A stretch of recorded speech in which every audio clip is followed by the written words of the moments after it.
El buque de guerra más famoso de la historia del Perú es el Monitor Huáscar. Pero antes de sus mayores hazañas en la Guerra del Pacífico, tuvo dos combates navales que fueron su bautizo de fuego. Hola, yo soy Depi y hoy hablamos de historia.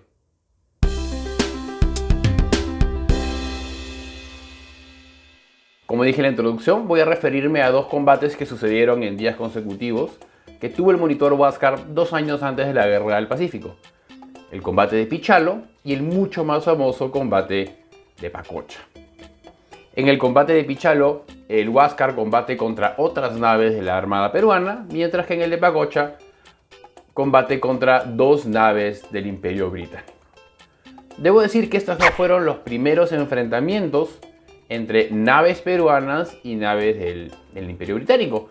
Tanto en 1830 como en 1844 hubo pequeños enfrentamientos, nunca llegaron a los disparos, pero la Armada Británica hizo sentir su poder en mar territorial peruano. El 6 de mayo de 1877, un grupo de militares y muchos voluntarios se rebelan contra el gobierno de Mario Ignacio Prado y al mando del capitán Germán Astete toman control del Huáscar, que justo acababa de terminar unas reparaciones. Los marineros del Huáscar decidieron en su mayoría no plegarse a la revolución y, muy interesante, muchos de los maquinistas del Monitor Huáscar en ese momento y luego en la Guerra del Pacífico eran ingleses. Estos maquinistas ingleses también deciden no plegarse.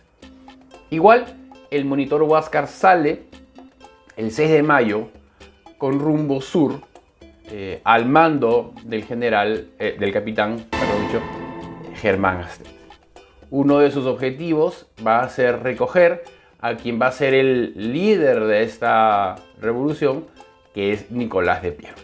Como dije, su objetivo era recoger a Nicolás de Piérola, que había sido exiliado por una previa revolución y que estaba en ese momento en costas bolivianas, en Cobija, ahora ese territorio es Chile. En su camino a Cobija, toman 2 barcos ingleses. El incidente es confuso, los reportes ingleses hablan de robo, los reportes peruanos oficiales también hablan de robo, los reportes de los revolucionarios hablan de compra, toma, no se llaman a sí mismos ladrones. Son 2 barcos que pertenecen a compañías británicas, el Santa Rosa y el John Elder. Esto pone en aviso a la flota del Pacífico del Imperio Británico, que en esos momentos tenía 2 naves en la zona de Sudamericana, el Shah y el Amethyst. Luego de tomar, en estas naves tomaron sobre todo carbón, porque la nave había salido muy rápidamente del Callao. Carbón, algunas provisiones, porque tampoco tenían mucha comida. Iban hasta Bolivia a recoger a Nicolás de Piérola y luego comienzan el camino de regreso al Perú. En respuesta a este acto revolucionario, el gobierno de Prado, que tenía muchas dificultades internas, habían sublevaciones en otros lados del Perú, declara al Huáscar y a las personas que están ahí como piratas y da autorización a cualquier barco a capturar. El 22 de mayo, las naves inglesas contactan con el Huáscar y les dicen que cualquier otro ataque a un barco británico será tomado como un acto contra el Reino Unido, contra el Imperio Británico, y que se tienen que atender a las consecuencias. Le responden rápidamente al mensaje diciendo que no lo van a acatar, que son peruanos y que van a defender lo suyo. El 26 de mayo, Nicolás de Piérola da una proclama diciendo que está luchando por el Perú, bueno, como la mayoría de revolucionarios que estaban luchando por un ideal mayor que sí mismos, y que le dice a las demás flotas, a las demás naves de la flota peruana que se le unan a combatir esta invasión extranjera, porque ahora se ha convertido en un lío de 3. Las naves inglesas, que están queriendo castigar a la nave peruana, el resto de la armada peruana, que son 3 naves en verdad, el Pilcomayo, la corbeta Unión y el acorazado Independencia. Habían un par de barcos más, pero estaban en reparaciones y en verdad no pudieron tener parte en esta lucha. Entonces queda claro que no hay otra opción o que la rendición, la huida o el combate. El Huáscar era una nave muy rápida, rápidamente deja atrás al Independencia, que es muy interesante y da para otro video. El Independencia era un barco más moderno, más acorazado que el Huáscar, pero más lento, en verdad no logra meterle miedo a la tripulación del Huáscar. El Pilcomayo tampoco lo logra alcanzar. La corbeta Unión era levemente más rápida que el Huáscar, pero no tenía los recursos para en verdad atacarla de manera efectiva. Luego de unas breves escaramuzas, un par de disparos en las que no pasa demasiado, el Huáscar logra escapar de la tropa de la Armada peruana, pero queda, digamos así, a merced de la flota británica. Las tres naves de las que nos vamos a referir en el combate son una peruana y dos inglesas. Por el lado peruano está el monitor Huáscar. El monitor Huáscar fue comprado para la guerra con España en 1866, pero no llega a tiempo para participar en los combates principales de este enfrentamiento. Era un monitor, que quería decir que tenía una torreta que podía girar 360 grados para atacar al enemigo, a diferencia de la mayoría de barcos de esa época que tenían simplemente cañones a los costados y tenían que disparar de un lado o del otro. Esta torreta le daba mucha versatilidad de disparo porque podía disparar yendo casi en cualquier dirección. Toma el nombre, ese tipo de barcos, de un barco de la Guerra Civil Americana, el monitor, que tenía también esta característica de la torre giratoria, y también otra característica, que es un barco muy bajo. No tiene mucha altura sobre el mar y lo hace muy difícil de atacar porque incluso los cañones no pueden bajar tanto para darle. Fue una de sus mayores características, y además tiene un espolón en la punta, como habían tenido en su momento los trirremes griegos y fenicios, para atacar a naves enemigas causándole daño. El Huáscar y las otras dos naves también tenían velas. Las usaban cuando tenían que recorrer grandes distancias para conservar carbón o para aumentar un poco la velocidad. El Shah era una fragata protegida, era de madera, pero tenía una cubierta de hierro. No era acorazada, quiere decir que la cubierta de hierro no era del grosor necesario ni del tratamiento de temperatura necesario para hacer a prueba de balas, digámoslo así, pero ya era el inicio del uso de barcos recubiertos de metal y luego completamente de metal. Y el Amethyst, el Shah, medía 110 metros, el Huáscar solo 67 en comparación. Y el Amethyst, que era una corbeta, también a motor, pero también con velas, era simplemente de madera y medía lo mismo de largo que el Huáscar, pero ambos barcos eran 3-4 metros más altos que el Huáscar, y esto va a ser muy importante en el desarrollo del combate. Aproximadamente a las 3 de la tarde comienza el combate propiamente dicho, y es un combate muy interesante. En números era una victoria muy sencilla para los ingleses. Más cañones, 2 barcos en vez de 1, marineros y tripulación muy bien entrenada, enfrentándose a un barco quizá más moderno y quizá levemente mejor equipado, pero con muchos menos cañones, y con un gran problema. Mientras que el fervor revolucionario era muy alto en la tripulación, su capacidad marinera no lo era así. Disparar un cañón naval en un barco en movimiento y darle a un objeto es muy complicado. Durante todo el combate, los proyectiles del Huáscar impactan a uno de los mástiles del Shah, también levemente al Amethyst, pero en verdad los tiros quedaban muy cortos, muy a la derecha, muy a la izquierda, los sobrepasaban, simplemente porque no habían tenido la oportunidad de practicar.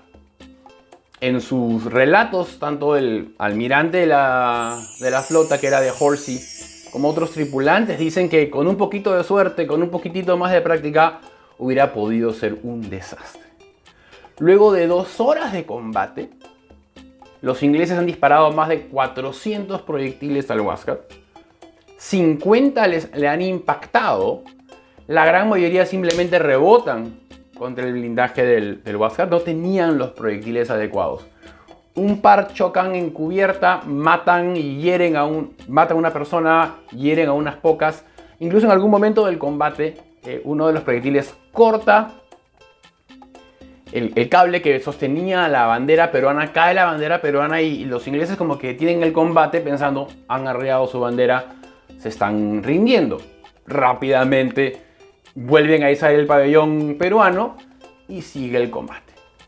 El Huáscar tenía una gran ventaja, era muy maniobrable, podía girar con mucha mayor rapidez que las naves inglesas. Entonces es una suerte de baile complejo en las costas peruanas, en el que los ingleses no logran aplicar su superioridad militar. El Huáscar hace una cosa que luego va también a hacer en la Guerra del Pacífico, que es pegarse lo más posible a la costa, aprovechando su bajo calado. El calado es cuánta nave queda bajo el agua. El Amethyst trata de bloquearle su acceso a aguas menos profundas. Luego de 2 horas, como dije, el combate se estaba demorando y los ingleses dicen, en cualquier momento, si no es por capacidad, por suerte, un proyectil del Huáscar nos va a pegar y las cosas se van a poner feas. El almirante de Horsey entonces dispone utilizar los torpedos Whitehead que estaban utilizando. Hay una leyenda en los marineros ingleses que la tripulación le dice a de Horsey que quiere la orden por escrito. Dicen, esta otra nave está luchando muy bien, este torpedo lo que va a hacer es hundirlos y matar a esa gente que ha luchado también. Como que, ¿estamos seguros? Pero de Horsey dice, sí, es el momento de hacerlo, no podemos seguir en esto, está oscureciendo y se van a escapar. Lanzan el torpedo, pero el Huáscar logra esquivarlo. Más tarde van a tratar, ya casi al anochecer, de utilizar una lancha y desde una lancha más rápida tirar un par de torpedos. Ninguno logra utilizarse. Parece ser el primer uso de torpedos realmente en un combate en la historia naval mundial. Siendo que no son efectivos, van a ser efectivos en algunos años después, pero en este combate no tuvieron el efecto. Al caer la noche y no quedar claro quién es el ganador, digamos así, el Huáscar va para un lado, el Shah y el Amethyst deciden no perseguirlo por miedo a un ataque. El Huáscar trató un par de veces de espolonear a las naves inglesas, lo cual hubiera sido catastrófico para ellas. Pero bueno, también la gran habilidad de los marineros ingleses evitó que esto tuviera mayores consecuencias. Entonces, al caer la noche, ambos contrincantes se separan. Como peruano quiero decir que ganaron las fuerzas peruanas. Ha sido un combate probablemente, ni siquiera un empate, no, sin decisión.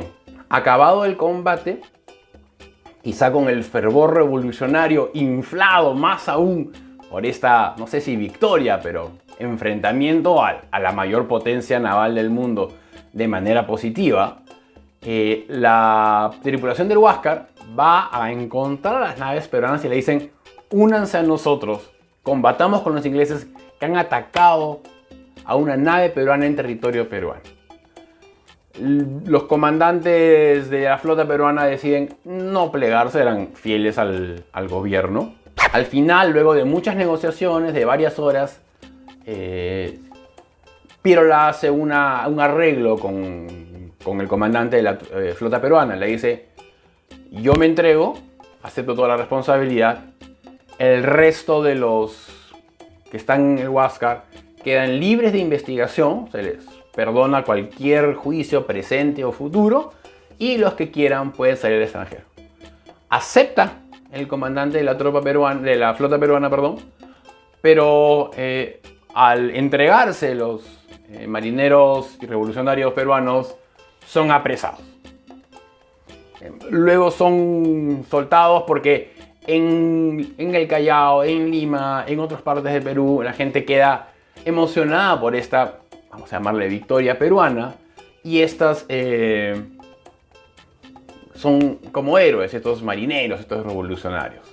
Los sueltan, Pirola va a la cárcel, algunos meses después parte al exilio, no es la primera ni la última vez que va a partir al exilio, pero fue un momento interesante de enfrentamiento de las tropas del Imperio Británico. En el siglo XIX, el Imperio Británico estuvo en decenas de luchas alrededor del mundo, en campañas tanto terrestres como navales. Ganaron todas, salvo la primera guerra contra los Boer. Y pues, podemos decir, siendo derrota o siendo un empate, o siendo un draw, como sería en cricket, donde no se gana, ni se pierde, ni se empata, es la única otro momento en el que las fuerzas del Imperio Británico en el siglo XIX no ganan. Entonces, queda como un interesante recuerdo en la historia naval peruana y creo que también sudamericana. Bueno, si te ha gustado este video, por favor, dale me gusta. Si no lo has hecho aún, por favor, suscríbete al canal. Compártelo en tus redes sociales. También búscanos en nuestras demás redes sociales. Estamos en Facebook y estamos en Instagram. Y nos vemos en el siguiente video. Muchas gracias.